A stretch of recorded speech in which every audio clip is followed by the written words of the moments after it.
Parliament. India is a parliamentary form of government. हम जानते हैं अब देखते हैं कि पार्लियामेंट होती ही क्या है। पार्लियामेंट क्या है कि लेजिस्लेटिव विंग है। हम जानते हैं हमारे क्या है, इनडायरेक्ट फॉर्म ऑफ डेमोक्रेसी है। हम फिर रिप्रेजेंटेटिव चूज करते हैं जो कि मेंबर ऑफ पार्लियामेंट बनते हैं, फिर वो वाइली क्या बनाते हैं, लॉ बनाते हैं। तो देखते हैं कि ये क्या है कि लॉ बनाने वाले लोग बैठते कहाँ हैं, पार्लियामेंट में। तो parliament is basically the legislative wing of the our government. See what ये पार्लियामेंट हमने अडॉप्ट कहाँ से की, हमने एक ब्रिटेन मॉडल अडॉप्ट किया है जो कि क्या है, जिसका बेस्ड है बाइकैमरलिज्म। बाई मतलब दो, कैमरलिज्म हाउस, मतलब हमारी पार्लियामेंट में दो सदन, दो हाउस हैं, जो कि Lok Sabha and Rajya Sabha.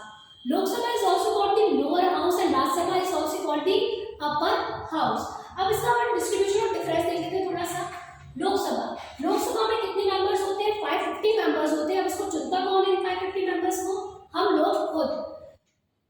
They are directly elected by the people of India on the basis of universal adult franchise. Means anyone who is 18 years and 18 years above can participate in the Lok Sabha election. Means ये कैसी body है, totally elected body and that too directly elected body. अब देखते हैं राज्यसभा। अब राज्यसभा में कितने members होते हैं, 250 मेंबर्स होते हैं, जिसमें से 238 आपके इनडायरेक्टली इलेक्टेड होते हैं। अभी इनडायरेक्टली इलेक्टेड कैसे, ये चुने जाते हैं member of legislative assembly respective states की।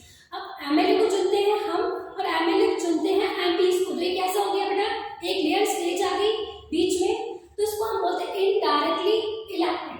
And rest of the 12 members are elected by, means they are not elected, they are nominated by the president from the various fields. तो मतलब राज्यसभा क्या है, पार्शली इलेक्टेड है, partially nominated body and that too it's indirectly elected। यहाँ पर direct election नहीं होता। फिर हम इसका थर्ड पेयर देखते हैं, president is the integral part of the parliament. ऐसा क्यों, क्योंकि हम जानते हैं कि लॉ मेकिंग जनरली प्रोसेस जैसे बात करें